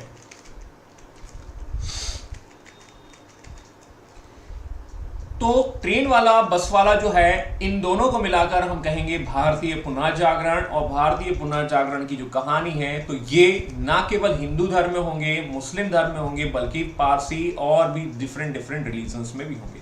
तो थोड़ा थोड़ा हम इनको देख लेंगे, ठीक है, क्योंकि यदि आपको हिंदू वाला समझ में आ गया तो आपको मुस्लिम वाला भी मैं आपको आसानी से समझा दूंगा, ठीक है। कंपेयर कर देंगे। तो जो काम RRR ने किया है हिंदू रिलीजन के लिए, अब आप देखिए, वैदिक धर्म कह लो या हिंदू रिलीजन कह लो, बात एक ही, आप सबको पता चल गया होगा। वही काम जो है सर सैयद अहमद खान ने मुस्लिम कम्युनिटी के लिए किया है। यदि आपने राजा राममोहन राय के विचारों को समझ लिया है तो आपको सर सैयद अहमद खान के विचार समझने में बिल्कुल दिक्कत नहीं होगी। I hope you got it my point what I am saying. Simple सी बात है, और इस तरीके से हम पहले समझ लेते हैं राजा राममोहन राय को। अब देखो, मैं आपको पहले क्या है, देखिए मैं जनरली, देखिए मैंने आपको 6th सेंचुरी BC में मैंने आपको रिलीजियस रिफॉर्म समझाए थे, डू यू रिमेंबर। और उसमें मैंने आपको 2 धर्म बताए थे, जैन और बुद्धा। याद है भाई, पार्टी ऑल डे, है ना। जैन और बुद्ध धर्म में मैंने आपको सबसे पहले जो है आसान बात समझा दी थी। आसान बात मतलब कौन, बुद्ध वाले, ठीक है। और बुद्ध को यदि आपने समझ लिया है तो आप दोनों को कंपेयर कर लीजिए और जैन धर्म को भी सीख लीजिए। सिमिलरली मैं भी यहां पर वही कहानी बताने वाला हूं, बस फर्क थोड़ा सा ये होगा, एक ट्रेन वाले होंगे, एक बस वाले होंगे। पहले हम जो है राजा राममोहन राय को समझ लेते हैं, क्योंकि ये हमारे पुनर्जागरण के पप्पा हैं, तो थोड़ी सी इज्जत तो देनी पड़ेगी। और इन्हीं के द्वारा हम इस कंसेप्ट को शुरू करेंगे, और जब इनके कंसेप्ट को शुरू करेंगे तो कंपेयर कर लेंगे दयानंद सरस्वती के साथ। और जब दयानंद सरस्वती के साथ हम कंपेयर कर लेंगे तो हमारी जो कंपेयर करने की जो तकनीक है, उससे हम दयानंद सरस्वती के विचारों को समझ लेंगे और हमारा ये टॉपिक क्लियर हो जाएगा। सभी को समझ में आ रहा है, ठीक है। तो ये है हमारे राजा राममोहन राय, ये उनके आधार कार्ड का फोटो है, जस्ट उन्होंने अभी वैक्सीन लगवा के आए हैं तो वहीं से मैंने ये लिया है, ठीक है। उनका जन्म कहाँ होता है, तो 22 मई, ठीक है। अभी अभी आपने देखा होगा 22 मई, that is a day, that is very important day. यदि आपको याद होगा तो 22, ये मैंने आपको बताया भी है, ठीक है। That means 22 March, 22 April and 22 मई, ठीक है। तो मार्च को बनाया जाता है जल दिवस, वाटर डे, ठीक है। ये है आपका पृथ्वी दिवस। और 22 मई को बनाया जाता है बायोडाइवर्सिटी डे। तो he was born in the day that was also remarkable, ठीक है। और ये कभी याद रखने का, ये शायद मैंने आपको बताया भी है ना। तो यहां पर देखिए, हिंदी से पकड़ने की कोशिश करिए, 2 शब्द, ये भी 2, यहाँ 3, यहाँ भी आपके 3। अब मेजरमेंट्स मत करना, बिल्कुल आप वो एकदम स्केल लेकर आ जाए, है ना। और जहां जल और पृथ्वी मिलेंगे तो बायोडाइवर्सिटी तो बन ही जाएगी। Very important day. और अभी रिसेंटली 5 जून को निकला है आपका विश्व पर्यावरण दिवस, दैट इज एनवायरमेंट डे। वो बात अलग है कि बस डीपीवीपी में था, बाकी और कुछ नहीं, ठीक है। तो he was born in the Bengal, Radhanagar, ठीक है। और ये बंगाल में क्रांति की शुरुआत बंगाल से ही होती है, ठीक है। आप देख रहे हो, ठीक है। और किस तरीके से एक लेडी ने जो है हमारे प्राइम मिनिस्टर साहब को हरा दिया है, तो आप समझ सकते हैं। 27 सितंबर, that is also the world tourism day, ठीक है ना। टूरिज्म डे मनाया जाता है इस दिन, यदि आपको थोड़ा बहुत याद है, ठीक है, तो वहां से कनेक्ट करके। तो डेट्स को याद करने का एक तरीका मैंने आपको बताया है, how you are going to connect with the special days. ठीक है, 22 में ये याद रख सकते हैं 27 सितंबर यदि किसी का बर्थडे हो या कोई खास दिन हो तो वहां से भी आप कनेक्ट करके देख सकते हैं। He was died in the 1833 और ये कारण हमें पता है। ठीक है, ब्रिस्टल में इनकी डेथ हो जाती है और ये केस लड़ने जाते हैं अकबर सेकंड का उनकी पेंशन बंद करने का। तो ही वॉज, अब इनको कई नामों से जाना जाता है, कई नाम इनके लिए दिए गए हैं, मैंने उनको एक साथ रखने की कोशिश की गई है। ठीक है, the new age promoters. New age promoter का मतलब क्या है, ये मिडाइवल एज से निकालकर आपको कहां की ओर लेकर जा रहे हैं, ये मॉडर्न हिस्ट्री की ओर लेकर जा रहे हैं, क्योंकि इसी के समय हम देखेंगे रेनेसा, और रेनेसा की ये क्या है, मशाल लेकर आगे चल रहे हैं। आधुनिक भारत के पप्पा हैं ये। आधुनिक भारत मतलब दैट मीन्स मॉडर्न इंडिया के दैट मीन्स फादर हैं, क्योंकि मॉडर्न हिस्ट्री को ये मतलब मिडाइवल हिस्ट्री को ये मॉडर्न हिस्ट्री की ओर लेकर जा रहे हैं। मतलब ये उनके बीच में एक ब्रिज का काम कर रहे हैं, the bridge between the past and the futures. मेरी बात समझ में आई कि नहीं आई? He was considered the precursor of the journalism. ठीक है, मतलब अग्रदूत की तौर पर काम कर रहे हैं। पत्रकारिता जैसे कामों में ये क्या करने वाले हैं, अपना कंट्रीब्यूशन देने वाले हैं। इस तरीके से इनका जो काम है वो अपने आप में काबिल तारीफ है और भारतीय पुनर्जागरण के अग्रदूत कहे जाते हैं कि यही व्यक्ति है जो मशाल लेकर सबसे आगे पहुंच रहा है। यही व्यक्ति जो है भारत में समाज सुधार करने का ठेका ले रखा है और यही व्यक्ति जो है भारत में नेशनलिज्म का भी जनक है। क्योंकि जब तक आप लोग समाज को सुधारोगे नहीं, हिंदू मुस्लिम सिख ईसाई, है ना। अब देखो मैं यहां पर देखो जातिवाद कह लो, है ना, ब्राह्मण क्षत्रिय वैश्य शूद्र। ठीक है, लेकिन ये तो गलत लिखा है मैंने। अभी हमारे यहाँ कैसा है, ब्राह्मण क्षत्रिय वैश्य शूद्र ये है और भेदभाव है। शूद्र को समाज के नीचे रखा जाता है। जब तक आप इसमें रिफॉर्म्स नहीं करेंगे, क्या आपको नेशनलिज्म मिलेगा? नहीं मिलेगा, क्योंकि अभी तो आप क्या कर रहे हो, अलग अलग जगह लड़ाई कर रहे हैं। जब आप लोग यूनाइटेड होगे तभी तो आप फ्रीडम स्ट्रगल की ओर जाओगे। तो नेशनलिज्म जो है वो यहीं से आने की कोशिश करता है, तभी तो आप उसको चैनलाइज करोगे, तभी तो उस चीज का एक कह सकते हैं, उस चैनलाइज करने के बाद जो है गांधी उसका उपयोग करेंगे। यदि मान के चलिए ये रेनेसा ना होता या ये सुधार ना करते तो शायद लोग इकट्ठे ना होते, ब्राह्मण क्षत्रिय वैश्य शूद्र हिंदू मुस्लिम सिख ईसाई, और जब इकट्ठे ना होते तो शायद इन्होंने में नेशनलिज्म ना आता। नेशनलिज्म ना आता तो हम ये कह सकते हैं कि लोगों में जो है तिलक की बात समझ में ना आती, और तिलक यदि स्वदेशी मूवमेंट ना चलाते तो उस चीज का बेनिफिट गांधी को ना मिल पाता। और गांधी जी ने इस सारी चीजों को चैनलाइज कर दिया, सबको मिलाकर खिचड़ी बना दी, क्योंकि देश का पेट खराब था उस समय, और खिचड़ी जो है सबसे अच्छा भोजन होता है जब आपका पेट खराब होता है। तो मेरी बात समझ में आई कि नहीं आई? ठीक है, तो मोटे तौर पर हम कह सकते हैं वो खिचड़ी का मतलब है हिंदू और मुस्लिम को मिलाकर जो है वो आपका मूवमेंट शुरू कर देंगे, जिसको हम आगे देखने वाले हैं, आपके असहयोग आंदोलन। और असहयोग का मतलब है सहयोग ना करना, और गांधी जी उस मूवमेंट को जब चलाते हैं तो हिंदू मुस्लिम सब मिलकर जो है लड़ते हैं, और भारत को खिचड़ी की जरूरत है, और खिचड़ी जो है आगे चलकर फिर आगे कन्वर्ट होगी, वो हमारे इंडिपेंडेंस में कन्वर्ट होगी। तो ये थोड़ा सा चीजें कनेक्टेड हैं, और आप ये चीजों को जब कनेक्ट करेंगे तो आपको आसानी से चीजें समझ में आ जाएंगी। तो he will consider the lots of points, और इन सारे पॉइंट्स को हमने यहाँ डिस्कस कर दिया है। ठीक है, और इस तरीके से राजा राम मोहन राय अपना काम कर रहे हैं। उनके कंट्रीब्यूशन को हम देख लेते हैं। That is the ideology of the Raja Ram Mohan Roy. अब राजा राम मोहन राय की क्या विचार है भैया, क्या है, उनको देख लेते हैं। वो सबसे पहले तो ये बोलते हैं कि भैया सिंगल गॉड की थ्योरी में विश्वास करो। सिंगल गॉड का मतलब है मोनोथिज्म्स। ठीक है, एकेश्वरवाद को बोलते हैं, ये है मोनोथिज्म्स। हिंदू धर्म में कितने देवी देवता हैं?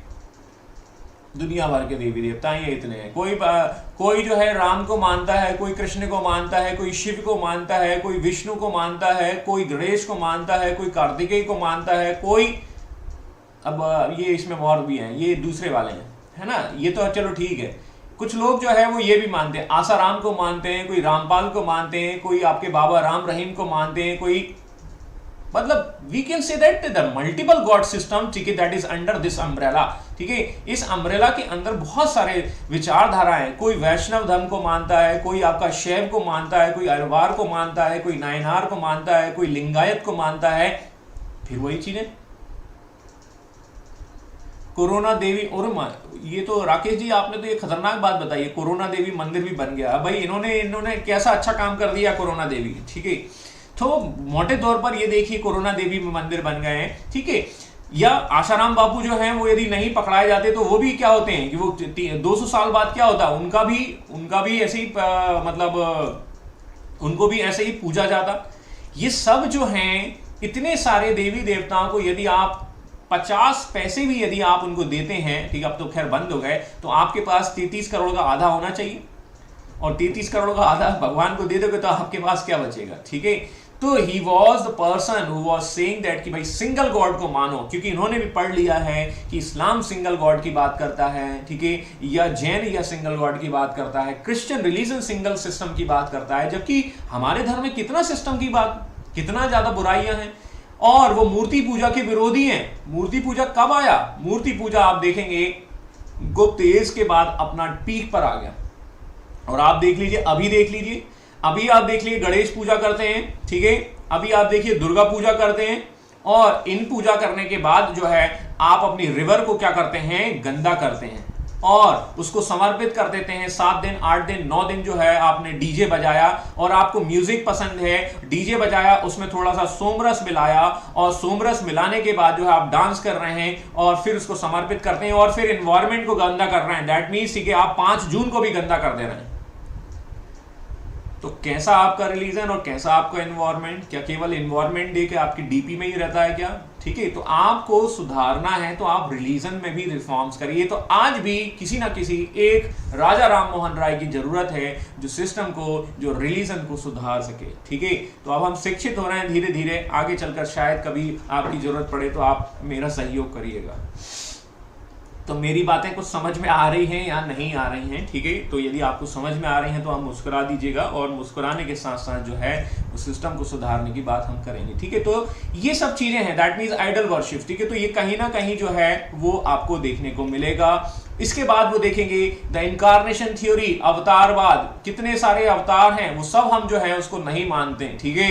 सती प्रथा, बिल्कुल समाज में महिलाओं के प्रथा के समर्थक हैं, यस, ठीक है। हम देखेंगे कि ह्यूमन, और ह्यूमन के बाद हम देखेंगे वहां पर मेल और फीमेल, यदि हम बात करें तो दोनों क्या हैं, एक ही गाड़ी के 2 पहिए हैं, और समाज में जितनी आवश्यकता पुरुषों की है उतनी महिलाओं की है। उनका बैलेंस बना होना चाहिए, और बैलेंस बना होने के लिए उनमें डिस्क्रिमिनेशंस बिल्कुल नहीं होना चाहिए। तो वो दोनों जो है समाज का आधार है, महिला और पुरुष कोई आगे पीछे नहीं है, that means both are the equals, ठीक है। तभी तो ये बात होती है कि क्योंकि आप देखेंगे कि मिडाइवल एज में फीमेल थोड़ा सा बैकफुट पे आ गई और समाज ने उसे बैकफुट पर लेके आया गया, तभी तो जाकर जो है वो फिर से क्या होता है, आपकी उसकी बात की जाती है कि महिला सशक्तिकरण। क्यों? क्योंकि वो पीछे छूट गई है। भाई जब आपने उसको पीछे क्यों कर दिया, तो आप साथ में लेकर आइए। हाँ, हर व्यक्ति के लिए काम निर्धारित हैं, मनुष्य में महिला पुरुष ये कर रहा है तो महिला ये कर रही है, ठीक है। तो या वाइस वर्सा हम ऐसे कह सकते हैं। तो इस चीज के लिए बात करते हैं कि वो एजुकेशन के सपोर्टर हैं, महिलाओं को शिक्षा दी जानी चाहिए, बिल्कुल सही। विडो रीमैरिज, वो उसको दूसरी शादी करने का अधिकार है, ठीक है। सती प्रथा, उसे मारने का अधिकार बिल्कुल नहीं दिया जाना चाहिए। ये सब बातें जो हैं राजा राम मोहन राय स्त्रियों के पक्ष में करते हैं, बिल्कुल सही है, ठीक है। और ये सब जो है वो कहते हैं कि कास्ट सिस्टम बिल्कुल नहीं होना चाहिए भैया, जाति प्रथा, ब्राह्मण, क्षत्रिय, वैश्य, शूद्र, और उसके बाद जो गोत्र सिस्टम, ये भी कुछ नहीं होना चाहिए। तो ये विचार हैं आपके राजा राम मोहन राय के। एक तीर्थ यात्रा का विरोध करते हैं, जो आपका पिलग्रिम्स जाते हैं अलग जगह, ठीक है, एक जगह दूसरी जगह, उसका भी विरोध करते हैं। यहां भटके, वहां भटके, यहां गए, ठीक है, ये सब आप क्यों भाग रहे हैं? ये रिलीजन्स के में कंसेप्ट में था ही नहीं। जब उनकी एक बार उनकी मदर जो है उनसे पैसा मांगती हैं कि मुझे जो है काशी विश्वनाथ मंदिर जाना है, ऐसा मान लीजिए, या हमें जाना है वो आपका कोई मंदिर जाना है, तो उन्होंने बोला क्यों जाना है? बोला मैं तीर्थ यात्रा करने जा रही हूँ। बोला कुछ नहीं मिलेगा आपको, ठीक है, आपको एक ढेला ना मिलेगा। ऐसा वो कह देते हैं कि तीर्थ यात्रा को मैं नहीं मानता, इसलिए मैं आपको पैसा नहीं देता हूं कि आप तीर्थ यात्रा के लिए जाएं, ठीक है। लेकिन आप देख रहे हैं आज की डेट में, आप देखो कि जब आप तीर्थ यात्रा करने जाते हैं तो ये क्या है, एक ये कमाई का एक सेंटर बन गया है कुछ जगह को छोड़कर। मैं ये नहीं कह रहा हूं कि हर जगह की बात की जा रही है, ठीक है। वहां पर क्या है, आपको मूर्ति मिलेगी और मूर्ति जब मिलेगी तो वो मूर्ति पूजा के अगेंस्ट में, तो he was against of this kind of the systems, ठीक है। ही वॉज अगेंस्ट द छुआछूत एंटी जो टैक्टिक्स बात कर रहे हैं, ठीक है, अनटचबिलिटीज की बात कर रहे हैं। अनटचबिलिटीज आपको कब मिली थी? गुप्त एज में मिली थी, याद करिए। इसके बाद हम देखेंगे स्त्री शिक्षा के समर्थक हैं, विडो रीमैरिज को सपोर्ट करते हैं, ये सब चीजें हम यहां देख लेंगे। The basic concept of the Raja Ram Mohan Roy to reform the society by this following points. मेरी बात समझ में? Sir, it is possible to reforms in the religions every times if one try to do the same, it being the protest everywhere and made it more complicated. Clean Ganga कब से process है?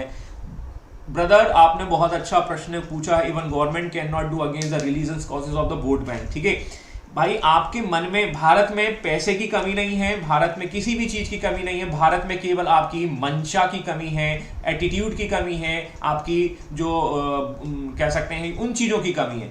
अब देखो भाई, आपको वोट बैंक सही करना है तो भाई आप कभी नहीं कर पाओगे। बिल्कुल आप सही कह रहे हैं कि कितने दिनों से जो है आपका ये काम चल रहा है, कितने दिनों से आप देख रहे हैं कि ये गंगा क्लीन हो रही, लेकिन आज तक गंगा क्लीन नहीं हुई और कभी गंगा क्लीन हो भी नहीं पाएगी जब तक लोगों को आप समझा नहीं पाएंगे, जब तक आप लोगों को नहीं समझा पाएंगे।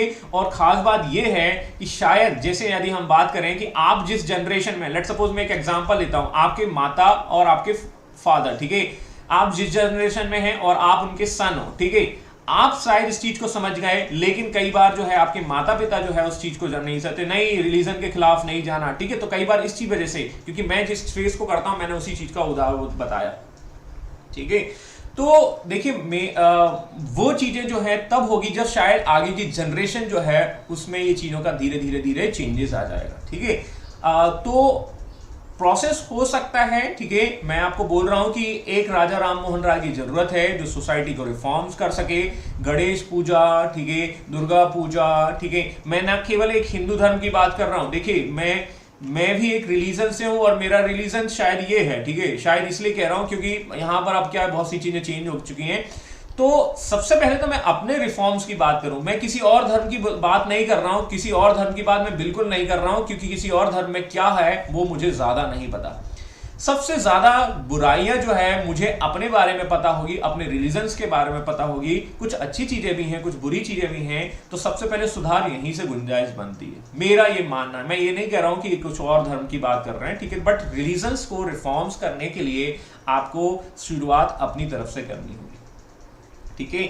दूसरा हम देखेंगे कि कंसेप्ट जो है वो आपको रिफॉर्म्स करने होंगे। अब आप देखिए कावड़ यात्रा होती है, उसमें आपको डीजे और लड़ाई झगड़ा ये सब चीजें होती हैं, ये बहुत सारी चीजें हैं। डीजे की बात कर लीजिए भाई, डीजे शोर बजता है, कोई हॉस्पिटल में कोई वेंटिलेटर पे है वो निपट जाता है, या शोर होते हैं 8-9 दिन तक। आप कितना आप देखेंगे पैसा खर्च किया जाता है। ये सब चीजें जो है जब तक उनकी जो मेंटलिटी है उसको चेंज नहीं किया जाएगा विद एजुकेशन, तब तक जो वो चीजें नहीं हो जाएंगी। भगवान जो है वो, अब देखो एक चीज और मैं आपको बता देता हूं, विवेकानंद को आप मानते हैं शायद सभी लोग, ठीक है। विवेकानंदा कहते हैं दैट मीन्स, ठीक है, आइडल वर्शिप जो है वो नहीं होनी चाहिए, सॉरी वो होनी चाहिए। He was the supporter of the murti puja. और राजा राम मोहन राय जो है वो कहते हैं कि जो मूर्ति पूजा है वो नहीं होनी चाहिए। अब आपको राजा राम मोहन राय का कंसेप्ट तो समझ में आ गया, लेकिन विवेकानंद का कंसेप्ट अब हम बाद में समझेंगे। मेरी बात समझ में आई कि नहीं आई? तो कहीं ना कहीं जो है वो एक भ्रांतियां हैं, और वो भ्रांतियां समय और एजुकेशन के साथ जाएंगी, तब जाके ये चीजें आपको देखने को मिलेंगी। यस, स्टीरियोटाइप दैट मींस हम कह सकते हैं रूढ़िवादिता है, और हम गॉड के अगेंस्ट में जाएंगे। गॉड के अगेंस्ट में नहीं जा रहे हैं, ये प्रथाएं हमने ही बनाई, ये कस्टम्स हमने ही बनाए हैं। ये बताइए, हमने ही एक प्रथा बनाई थी, सती प्रथा, और आज की डेट में यदि आपको किसी को सती कर दो तो क्या बोलोगे? भैया नहीं ये तो ठीक है, बहुत बढ़िया कर रहा है, भगवान ऐसी चीजों को नहीं मानता, ठीक है। तो फिर काहे का भगवान नाराज हो रहा है? ये सिस्टम हमने ही बनाया था, हमने ही खत्म कर दिया, तो इसमें कोई बुराई नहीं है, इसमें भगवान का कोई लेना देना नहीं है। भगवान ये कहता है दैट मीन्स, ठीक है, कर्म करो, ठीक है, अच्छे कर्म करो, कर्मंडे वाधिकारस्ते मा फलेतु कदाचिन, ठीक है। धर्म की बात ये है कि आप कर्म अच्छे करिए तो आपको उसका फल भी अच्छा मिलेगा। समझ में आया कि नहीं आया? ठीक है। आप किसी व्यक्ति को भोजन दीजिए तो आपको शायद कभी आप भूखे होंगे तो आपको भोजन मिल जाएगा। ये मेरा व्यक्तिगत अनुभव है, ठीक है। एक बार मैं भोपाल से इंदौर जा रहा था और भोपाल से इंदौर जाते समय मैं रास्ते में मेरी गाड़ी, मेरा जो व्हीकल है वो बहुत परेशान किया, इतना परेशान किया कि मैं 3:30 बजे के मैं फंसा था। मैं इंदौर 9 बजे पहुंचा। वो दिन मैं ही जानता हूं। और उस दिन मुझे 4 लोगों ने मदद की अलग अलग समय पर, और वो 4 लोगों ने अलग अलग समय पर मदद की। वो मुझे समझ में आया कि that is the theory of the कर्म। कर्म जो है वो वापस आपके आते हैं। अच्छा कर्म करेंगे तो अच्छा आपको रिजल्ट भी मिलेगा, उसका फायदा मिलेगा। मैं उन लोगों को नहीं जानता था, लेकिन वो मेरी मदद के लिए आए, और वो एक तरह से दैट मीन्स आप कह सकते हैं that is the God. I believe in the God, ठीक है, बट लेकिन इस तरीके के गॉड में बिलीव करता हूँ, ठीक है। तो कभी आप निस्वार्थ होकर काम करेंगे तो ज़्यादा अच्छा रहेगा। तो ये है कंसेप्ट, ठीक है। ये थोड़ा रिलीजियस पॉइंट से है, बट सर अगर हम रिलीजियस एक्ट बंद करें तो हमारा कल्चर खत्म हो जाएगा। कल्चर खत्म नहीं होगा। कल्चर वो लेके आइए ना जो वेद में है। कल्चर आपका वेद से जुड़ा हुआ है, या आपका कल्चर वहां से है। कल्चर तो आपका वैसे ही खत्म हो रहा है जब आप पिज्जा खाने लगे हैं, ठीक है, जब आप अपने पहनावे में परिवर्तन कर रहे हैं, ठीक है। मैं ये नहीं कह रहा हूं कि आप पहना, वो कंफर्टेबल के नाम पर आप जो है वो आपका कंसेप्ट खत्म होता जा रहा है। तो कल्चर तो वहां भी खत्म हो रहा है। तो ये तो बहुत सारी चीजें हैं, ठीक है। देखो यहाँ पर सब चीजों की वो करनी होगी कंसेप्ट, ठीक है। आप साउथ में चले जाइए, साउथ में आप देखेंगे कल्चर अभी भी देखने को मिलता है। आप मूवी का उदाहरण देख लीजिए, मैं आपको मूवी की बात कर रहे हैं। आजकल मूवी क्या बोलती है, मूवी आपको देते हैं कि गालियां ही देते हैं, ठीक है। वो आपको ऐसे ऐसे शब्द जो है वो आपको वेब सीरीज में दिखाई देते हैं जो आप सामान्य तौर पर नहीं बोलते हैं। मेरी बात समझ में आई कि नहीं है? अब पहले का सिनेमा कैसा हुआ करता था? पहले का सिनेमा में बात की जाती थी, जो एक कॉमन मैन दिखाया जाता था, एक आम आदमी दिखाया जाता था। लेकिन आज की डेट में कॉमन मैन क्या कर रहा है? चोरी कर रहा है। तो आप समाज को क्या दे रहे हो? चोरी सिखा रहे हो। आप जो हीरो है वो चोरी करते हुए, दैट मीन्स, ठीक है, वो विलेन का काम करता है, ठीक है। धूम आपने भी देखी होगी, है ना। तो एक हीरो जो है जब वो इस तरीके के गलत काम कर रहा है, तब आप समाज को क्या दे रहे हो, सोसाइटी को क्या दे रहे हो? ये भी एक रिफॉर्म्स है। मतलब मैं ये नहीं कह रहा हूं कि रिलीजन्स की ही सुधार करना है, आप सोसाइटी को क्या दे रहे हो, ठीक है। और आप देख रहे हैं कि वेब सीरीज कोई या कोई गाना ऐसा नहीं होता जिसमें आइटम सॉन्ग नहीं होता, या कोई भी आप देखेंगे जिसमें कुछ गाली शब्द का उपयोग नहीं किया जा, मतलब बिना उसके आप बना लो। अभी OTT प्लेटफॉर्म पर जो है उस पर रिस्ट्रिक्शंस लगाने की बात की गई, तो फिल्म जो है स्टार्स हैं वो ये कहने लगते हैं कि हमारी जो काबिलियत है वो छुप जाएगी। अरे गाली देना काबिलियत है क्या? हाँ, तो आप देख रहे हैं कि दैट इज वेरी, है ना। और आप तो देखिए OTT प्लेटफॉर्म ओपन है, तो मतलब यदि कल यदि कोई टीचर या मतलब कोई एजुकेटर या मेरी जगह कोई और होगा, वो आपको गाली देके पढ़ाएगा, तो कोई मतलब कोई नई बात नहीं होगी, है ना। आप मेरी बात समझ गए होंगे, है ना। तो ये सारी चीजें जो है सोसाइटी में आप चेंजेस आ रही हैं, ठीक है, कहीं ना कहीं, ठीक है। तो मेरे ख्याल से, ठीक है, आपको थोड़ा सा every series use the abusing language, बिल्कुल सही, ठीक है। तो कहीं ना कहीं आप सोसाइटी को क्या दे रहे हो, ठीक है। आप सब जो है वो चीजें मतलब पहले से ही पता चल जा रही हैं। बहुत तेजी से दुनिया चेंज हो रही है, ग्लोबलाइजेशन हो गया है, इंटरनेट हर व्यक्ति के हाथ में है। और आप सोसाइटी को क्या देख रहे हैं? क्या आप उन वेब सीरीज को मतलब अपने माता पिता के साथ देख सकते हैं? नहीं देख सकते। दैट मीन्स, ठीक है, पहले सिनेमा जो बनाया जाता था वो समाज को सुधारने के लिए बनाया जाता था। अब का सिनेमा ऐसा होता है कि समाज को कैसे बिगाड़ा जाए, ठीक है, कैसे इन्फ्लुएंस किया जाए, ठीक है। जो आपका बल्गर सिस्टम है पूरा वो दिखाया जाता है, ठीक है। आप सेक्स दिखा रहे हो, ठीक है, आप लैंग्वेज, रफ लैंग्वेज यूज कर रहे हो, गाली दे रहे हो, ठीक है, या आप आइटम सॉन्ग दिखा रहे हो। वुमेन को हमेशा ऐसा दिखाया जा रहा है, वाइन के बिना काम होता नहीं है, ठीक है, स्मोकिंग के बिना आपका हीरो काम करता नहीं, ठीक है। KGF, ठीक है, मैं उसका भी उदाहरण लूंगा, ठीक है। दैट मीन्स बहुत सारी सीरीज हैं जो आपको एंटरटेन तो करती हैं, लेकिन आप उसके पीछे को आप देखिए। एक सीरीज आई थी असुर, मेरे एक मित्र हैं, उन्होंने बोला कि आप देखिए असुर, ठीक है। असुर में आपने इतना सुर दिखाया कि आपने जो विलेन है, जो राक्षस है, उसको ही आपने विनर घोषित कर दिया, ठीक है। हमारे यहाँ के जो लिटरेचर है, हमारे यहाँ की जो थ्योरी, उसमें तो यही होता है कि सत्य और जो है आपका जो सत्य और असत्य होता है, उसमें हमेशा असत्य जीतता है। आपने वेब सीरीज में क्या दिखाने की कोशिश की? मैं केवल इन मुद्दों की बात करता हूं। तो राक्षस कभी नहीं जीतता, लेकिन आप आगे सोसाइटी को क्या दे रहे हो कि यार राक्षस जीत जाता है फाइनली, ठीक है, और आप पार्ट 2 लेकर आते हैं। तो आप अपना सीजन बेच रहे हो, आप अपनी वेब सीरीज बेच रहे हो, ठीक है। इथिक्स और मॉरलिटी जो आपका जो वैल्यूज हैं वो कहीं ना कहीं गड्ढे में जा चुकी हैं। तो मेरी बात, बहुत सारी लंबी बातें हैं, कभी कभी ये चीज़ें ओपन आ जाती हैं। तो इसको हम कभी किसी दिन और डिस्कस करेंगे।